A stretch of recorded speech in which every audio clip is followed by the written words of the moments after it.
Our last interview of the day is with Frank Klein, the bookseller from Akron, Ohio.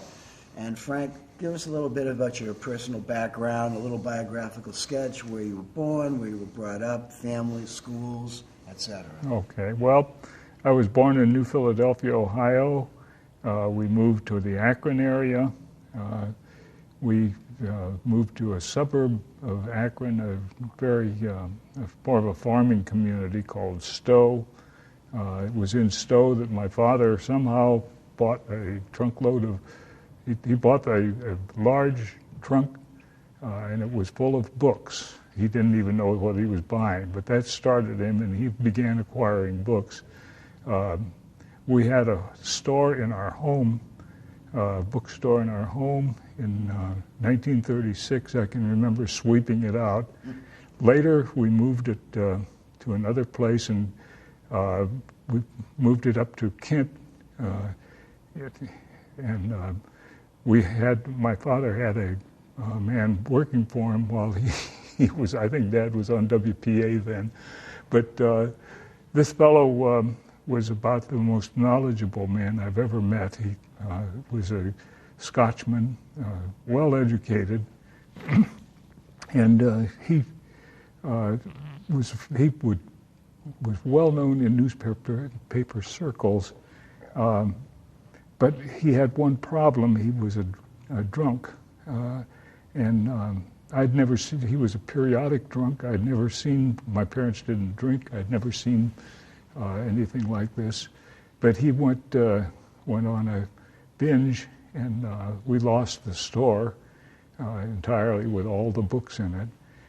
He later became a member of Alcoholics Anonymous, and he edited and wrote most of the Big Red Book that they have today. His name was Jim Scott.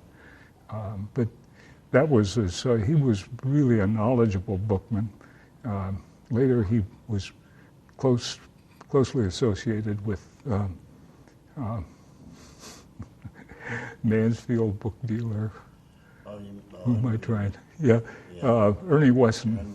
Ernie Wesson. He was close to one of Wesson's scouts in the Akron area. Then I grew up in the town of Cuyahoga Falls, which is a good bit larger than Stowe was at the time.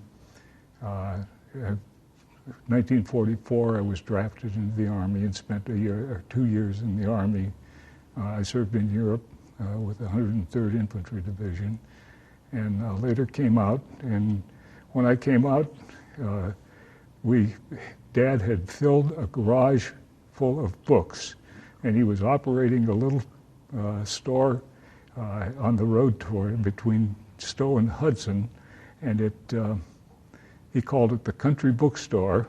And when I started back to college, and I was going to Kent State, which is in the local area there, and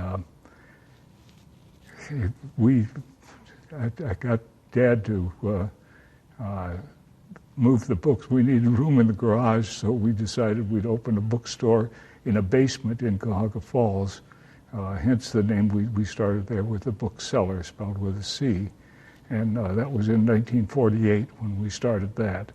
I was continuing my education at Kent State, and when I got out, I'd fallen in love, and I could see absolutely no way that a bookstore that we had in this basement would ever possibly support my wife and me and my parents. So I was offered a regular Army commission, and I went back in the Army in 1950, and Dad continued with the store. We moved the store ultimately into Akron, and then all the time I was sort of doing the taxes and things with the store. I was keeping up with it, but I served 20 years with the Army. Dad died in 1970, and I retired. I'd been to both Korea and Vietnam. Korea as an infantryman, and Vietnam. I got into Army Aviation and was flying then. And my last job in the Army was in in Washington, and so I retired and came back and took over the store. Dad had been gone about 4 or 5 months. I took over this old store, and the interesting to me is the thing that I never have had known the what we call really rare book dealing as it's done by many of the members of the ABA. I was a used book dealer straight, and that's what I began with in Akron, and gradually built the business to where it is today, which still isn't. We're still a used bookstore with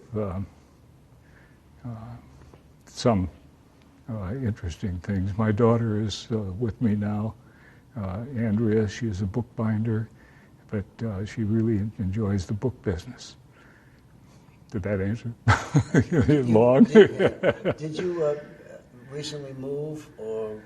Oh, we had a very old store in Akron, and it was in a building that caught fire, and the building, it was in a rather wooden area, a great deal of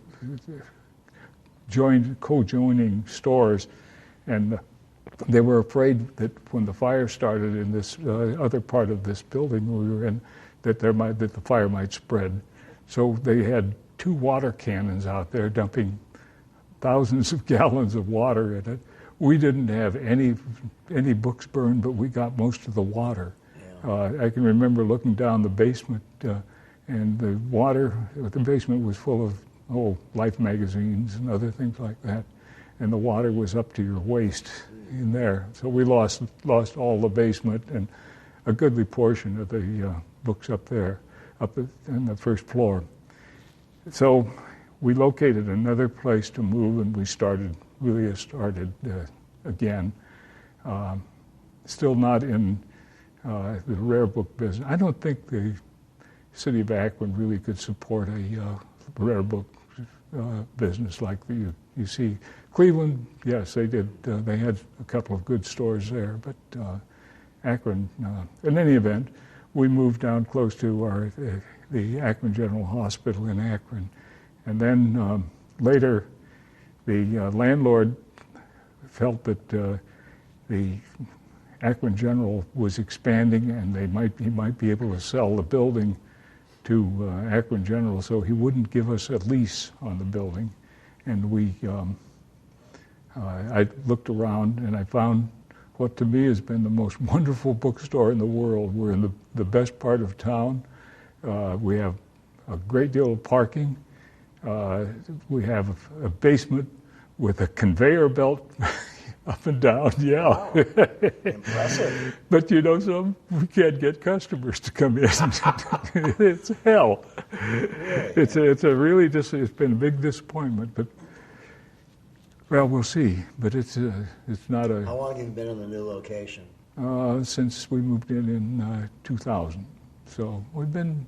You've been in a while. Yeah. But I don't know. I think it's probably that I'm more of a military person with the ability to fly than I am with a businessman.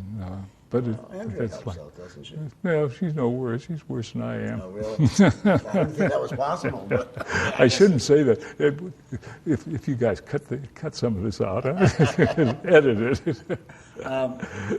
What part does the internet play in your business? Increasingly, a larger and larger part. I think that people are leaning too much on it, though. I think that as the business guys take over the book things, that this thing of everybody pricing off the internet, you end up with a bunch of people that have no knowledge of why the book is priced like that. You go to I don't know if you've been to any book sales lately, but today it's the age of the guy coming along with his zapper that zaps the ISBN number, and the machine tells them whether or not to buy it, and they don't know what the hell they're doing. There's no passion? No. Well, the almighty dollar. But I don't see that passion in. Most of them I've never seen in the store, so that means that they're not really book hounds at all. What percentage of your business do you do on the internet? We'd have to gauge that by our gross sales, and I'm running a survey right now, but I think it runs, the internet profit or sales run about 30% of the business. And the catalogs bring in?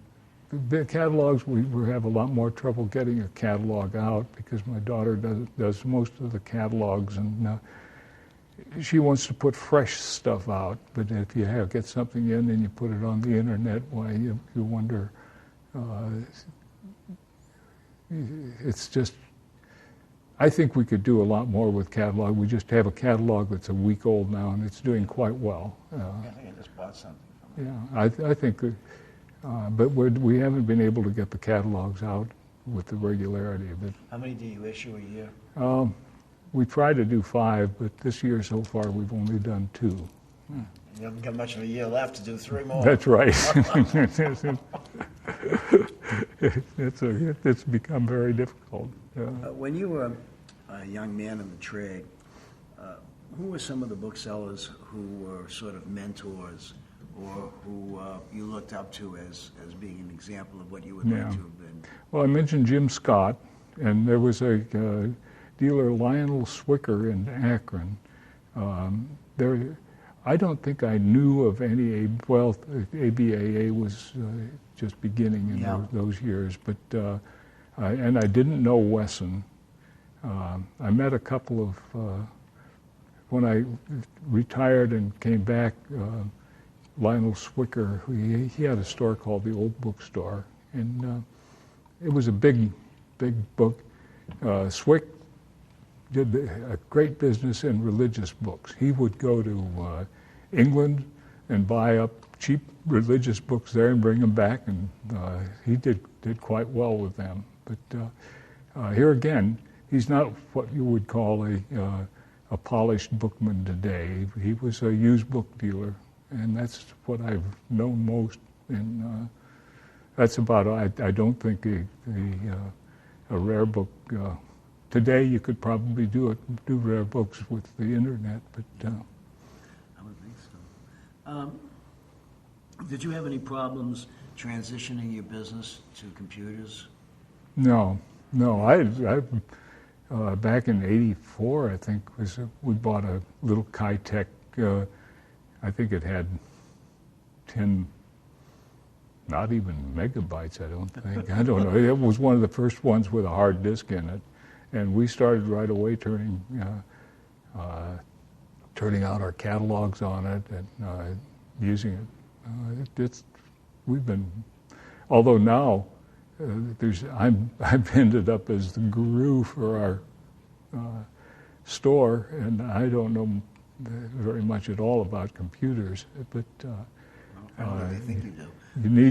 We keep looking for a 17-year or 18-year-old to bring in and who can keep us.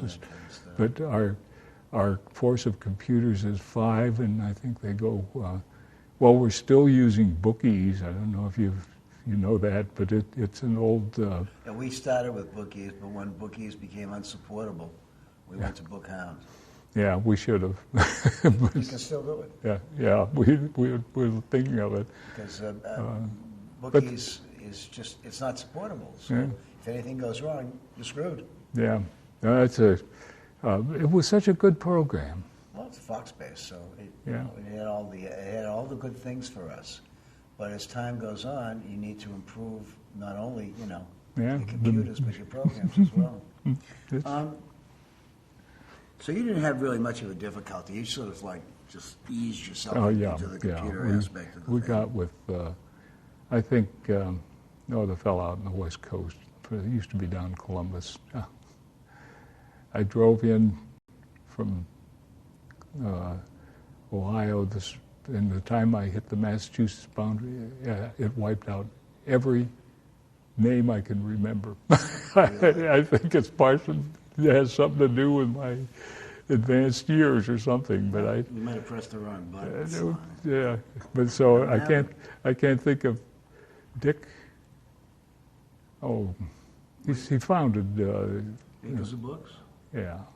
Oh, Well, Dick Weatherford. Well, Dick Weatherford, yeah, he was a professor at Ohio State. Yeah, and he.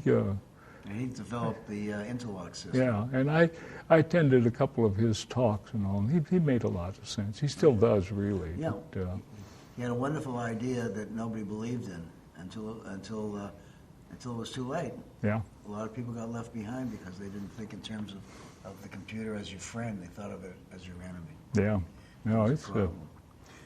What are some of the big challenges we face in the future? I mean, hopefully guys like you and I are going to be around for a little more. What do you see as some of the big challenges? I think the biggest one is the disappearance of the book. I wonder what incentive is a writer going to have today if everything is, let's just say the average publisher goes under, or and I don't see them there being any way that a library, for instance, can support having the huge amount of space and staff that they have in running a library when things are tough, and the library board is going to look at somebody from the outside. One of these business people is going to come in and show them how they can have access to all of the books they need. Just pull it up on the screen, and how are you going to justify having thousands and thousands and a million books in storage? This is a hard business decisions, and they're going to have to say, well, do we support the storage of these books, or do we and fire a lot of our staff, or do we change? And I think it's going to be really critical that way. You can see it today. The number of people. My little great-grandson is 4 years old. He has a house, or really a dining room full of toys, but over in the corner is a computer that he's learning to use now.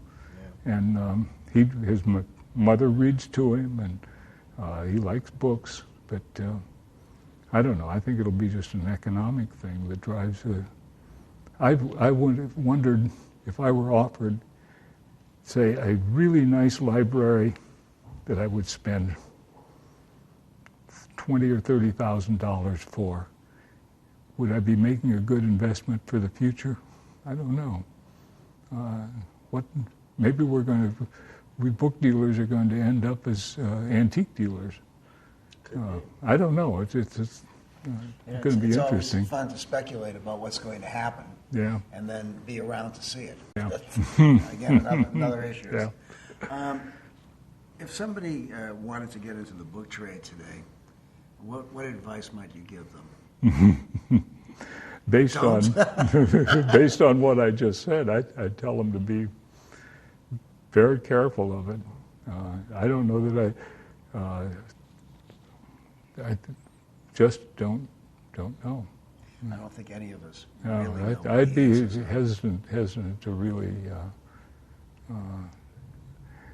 But I had a young man working for us that he started as a sophomore in high school, and when he graduated from high school, he didn't want to become. He loved books, but he's a freshman or whatever they call them at Annapolis now.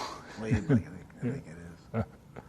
But I didn't ever propose to him, that he ought to do that. But